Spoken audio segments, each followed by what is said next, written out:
What's going on, guys? I wanted to update everybody with pretty much a vlog going over, my reverse diet, training, future competitions, this injury that I just got recently, and pretty much just go over a little bit of everything. I want to start doing vlogs like these more often, just so I can keep track better of my progress as well as update you guys, because I feel like the more I update, the more I can stick to my game plan better. And for all you new subscribers who haven't, checked out my videos on my reverse diet, I'm currently 3.5 months into my first ever reverse diet, and pretty much a reverse diet it's pretty much just a controlled bulk to where like you're barely gaining weight. In my opinion, you're like on a small calorie surplus versus just bulking or fulking, whatever you guys call it, when you just gain weight as pretty much as fast as you want, when you want, and eat how much you want, wherever you want. But 3.5 months into my reverse. Today I woke up at 171 pounds, which puts me at 8 pounds over my stage weight. And on month 3, I pretty sure I was weighing 170.4 pounds. So I've only gained around 0.6 pounds, so just over a half a pound in the past 2 weeks, which is pretty much right where I want to be. I had mentioned that I only wanted to gain 2 pounds a month or less, so I'm pretty much right on point. And the new macros are working well. For all you guys who don't know, my macros for the months 1, 2, and 3 on my reverse, it was 60 grams of fat, 600 carbohydrates, and 220 grams of protein for most days. Some days I had cheat days, some days I went like a low carb day after the cheat day, but for the most part those are the macros for the first 3 months. And I switched them up a little bit to gain weight even slower, because with those macros I was gaining around 2.5 pounds a month, so I switched them up a little bit. I increased my protein and fat 5 grams, and I dropped my carbs 100 grams. So the new macros now are fat, 65 grams of fat a day, 500 carbohydrates a day, and 225 grams of protein a day. And so far with those macros, they're working pretty good. And I even had a cheat meal, a pretty huge cheat meal actually, about a week ago at Outback Steakhouse. They were having the steak special with all you can eat shrimp, which was amazing, guys. I'll be sure to post some pictures of my meal after I'm done talking. So I would just assume that day I had probably 5,000 to 6,000 calories easily, when I've been eating around 3,500 calories a day, bulking very, very slow with those numbers. So I'm going to continue to do those macros, and I might have a cheat meal every other week with that, because it really didn't affect me much. And yeah, that's that. Training's been going good. I've been gaining strength, but I had a slight injury. It was about a week ago. I was doing Olympic lifts. I was doing snatch and clean jerks, and when I got to my heaviest set on clean jerks of 235 pounds, I was trying to control the weight down, because they don't have bumper plates at my gym, and I don't want to just slam weights on the ground.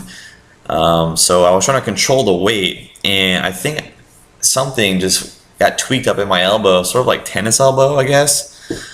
And I'm not sure if it's due to me just not being used to the movement of like clean jerks, because I only do them like once every other week, and I just started doing them a few weeks ago actually. And like I said, I was trying to control that weight down, and something just popped and like felt awkward in my elbow. So I didn't really think much of it, and I just continued my shoulder workout, and it didn't bother me at all. But then a few days later, when I went to do chest day, after like my heaviest bench set of like 272.5 for reps, I went to lock out my elbow, and I felt that pain again, but it was way more intense this time. And I pretty much just called the bench press off after that, and just did like flies and stuff like that, and was like, maybe it's just I need to take a day off or something, or just rest. The next day I woke up, I could barely move my arm past like this angle right here. If I would have strained it out any more than that, a sharp pain that was just way worse than the day before, and then the day I did clean jerks on. would occur every single time I like straightened my arm out. So it was kind of like freaking out, and I didn't know what it really was. I mean, the closest thing I guess I could compare it to would just be tennis elbow or tendonitis, I guess.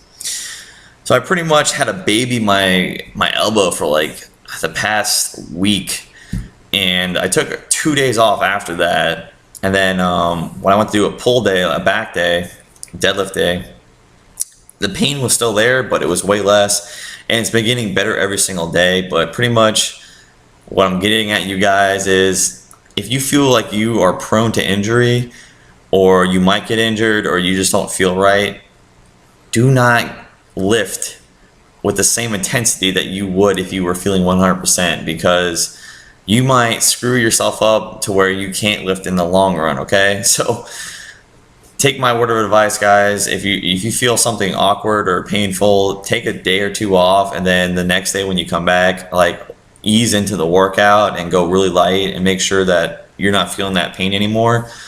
And you might have to sacrifice a week's worth of gains, but in the long run, it's gonna be worth it, because if you're in the sport of bodybuilding, powerlifting, or just weightlifting for fun, you do not want to get injured to where you cannot lift in the future, okay? Or, you know, be screwed up to where you can't do anything in the future. So I pretty much took a few days off and eased into these workouts. And yesterday I benched again, and the pain was pretty much 100% gone, but my form felt a little off because I was trying to baby that elbow. So I was kind of, I don't know, my groove was off on all my reps.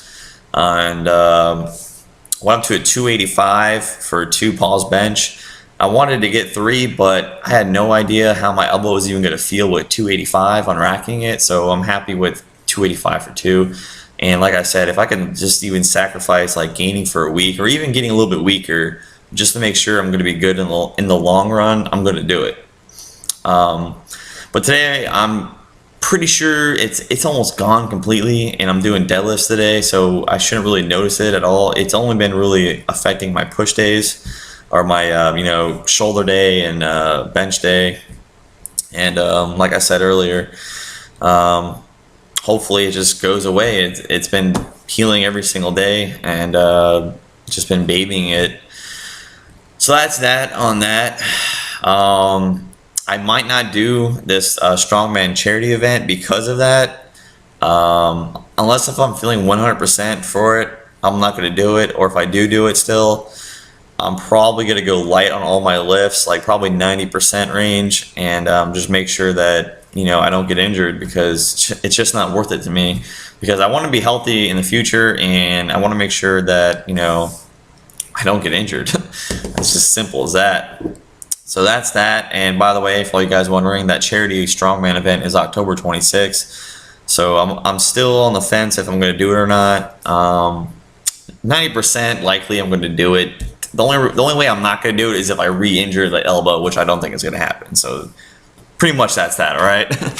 And then 2 weeks after that, I got a powerlifting meet in November, which is going to be November 9th. And I changed my goals.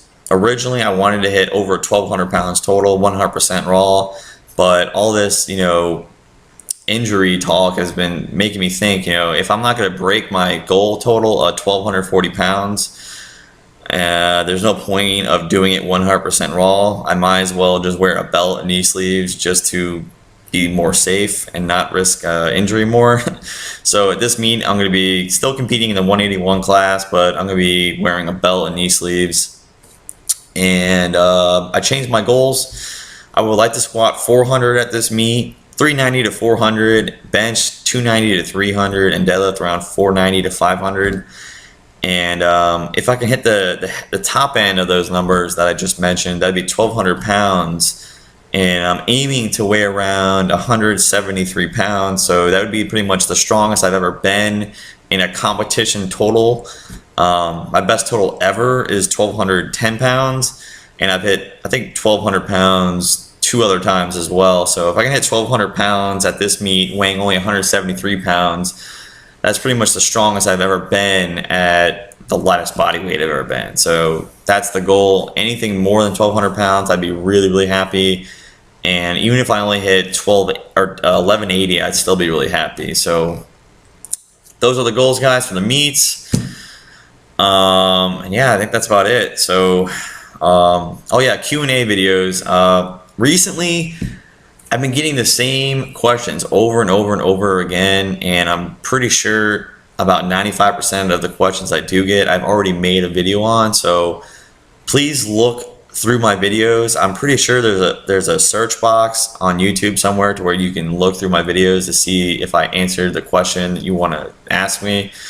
But if I haven't and you can't find that video, please post a question down below. I would like to continue to make Q&A videos as well as these vlogs. And yeah, guys, that's about it. So as always, thanks for watching, and I'll catch you guys later. Have a good day. Deuces. See ya.